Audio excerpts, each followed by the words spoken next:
Went uptown to Harlem, linked up with my boy Hobbin and his dog Brooklyn, and we sat down on the same corner that I actually met them. We sat down and we talked about their relationship.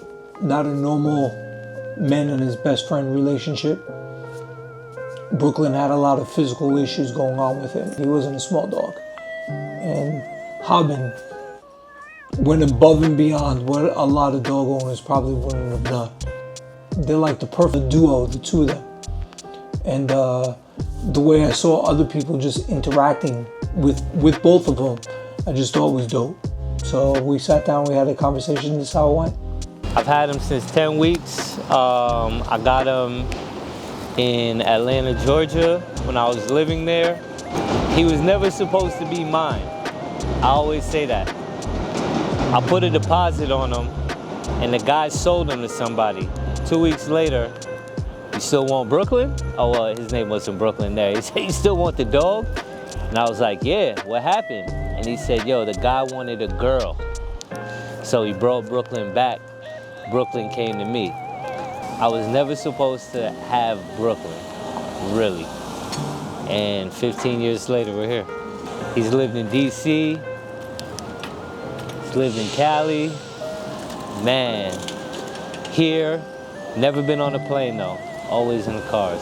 And he been a gem his whole life. He's been kind. He loves people, other dogs.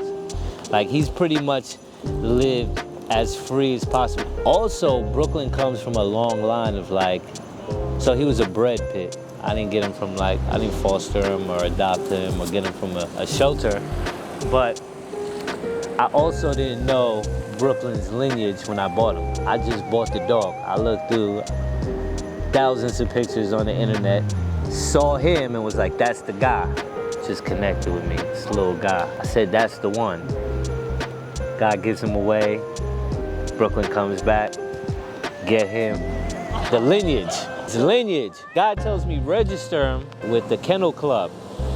So I send all his paperwork out, register him, and I get a scroll of like 7 generations of his lineage. His father's on Rolling Stone magazine with Big Boy from Outkast. And I'm like, wow, I never knew how like special of a dog he was and how much record keeping there was on his lineage. I just bought him as man's best friend. Cute puppy on the internet. He's always had arthritis. I would say it probably started around the age of 12. And it's weird because you don't notice it. You do kind of notice like the slowing down, but the progression of it. So when I look back now on photos and videos of him walking, I'll see where that progression started. It's weird. I'll see like 4 years ago, I'll see him like, okay, and then, you know, he's walking fine, but he has a little stiffness. It really got bad, like you can say a year and a half, maybe, that he's progressively been declining. I really said, you know what? I'm just gonna give the next year of my life to him. I'm just gonna take care of him, whatever he needs. With the arthritis, the enemy of arthritis, they say, is exercise. So keeping him mobile is the thing that I try to do. Little walks, physical therapy, pain management, CBD, joint supplements, anti-inflammatories, massages, just comfort, man. Keeping him comfortable. I think he's resilient because he was loved, bro. Not only by me, but by this whole neighborhood, by other people. He was always loved because he always showed love, you know what I'm saying? He's not only my dog, he's everybody's dog, bro. He's the community's dog. He's like, he walks into any restaurant, he walks around here and I'm not, they say I'm the mayor, but he's the mayor, really.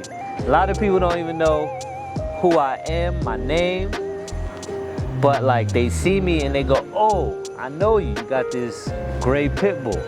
Like, yeah, they're like, or they'll call me like, hey, Brooklyn. I'm like, yeah, that's not my name, but you know, I'll take it. He's gonna need help to do a lot of things. He's gonna need harness life. He's gonna need to move around on this contraption, which I put together. But that's what I'm saying. How many people do you know with these contraptions? Yo, you know what? I always say that I was fortunate to have the time. Was blessed enough to be able to just take this year and spend every minute with my boy. It takes a lot, man. It's not, I'm not gonna say it's easy. It's definitely been overwhelming. It definitely changed my perspective on a lot of things. But one thing I'm happy to say is that I got to spend quality time. So in his transition, it will be hard. I've had a lot of time to hang with him because I know what's coming.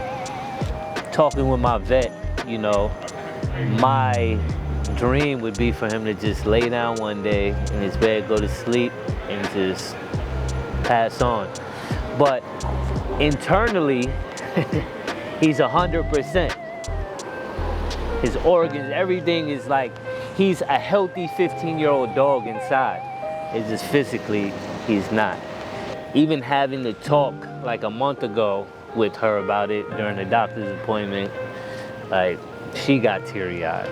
Just even having the conversation because she's known him since he was a baby. So, you know, she does think it's time, but she wants it to be on my time. We don't have a timeline yet, but we kind of do. So it's like, we know. And you know, I've been waiting for his birthday right now to come around to pass, to have that conversation with her and create a time and set a date, which is hard because it's like I'm putting the time on my boy. He showed me a lot of love, man. I just gotta show it back to him at the end, man. You know what I'm saying? Like, you know, he came into my life, man. I be thinking sometimes, like, what if I didn't go get him? And what if I said, nah, I don't want the dog no more, or nothing like that. You know, it just, I gotta show him the love back. You know, it doesn't matter, man. My parents gonna get old, you know. I'm gonna have to take care of them. I'm gonna do the same, man. It's just what has to happen. That's what you're supposed to do. I come from a community, man, a place where we all help each other, man. Like, you know what I'm saying? We all hang. We've known each other years. Like I said earlier in the crib, man, I can't even count the amount of friends that I have from like my early ages that I still kick it with, that I still hang out with, I still talk to. Like, you know, the vet put it to me this way. It would be like giving him a gift to make that decision. You know, it's a hard decision to make, man. I ain't gonna lie. I think about it every day. Within that, I use that, spend as much time as I can with him, man. For real. 100%, man. It's gonna hurt, it's gonna be sad, but one thing I do know is that he lived a life, whoa, that some humans don't even live, bro. He's been places some people ain't never been. He's felt love, man, that some people ain't never felt, man. Like, not only from me, anybody he was with, anybody he's been around. I take him in restaurants, man, no leash. He just walk around. Everybody knows Brooklyn, you know what I'm saying? So, think about it every day, man. And now as like, this year's coming to an end, think about it more, a lot. And I talk to him a different way. You talk to Brooklyn a different way? Yeah. Talk to him definitely a different way. I just let him know how loved he is. I let him know that everything is gonna be okay. Yeah. For both of you? For both of us. Yeah. We're gonna meet again. All dogs go to heaven.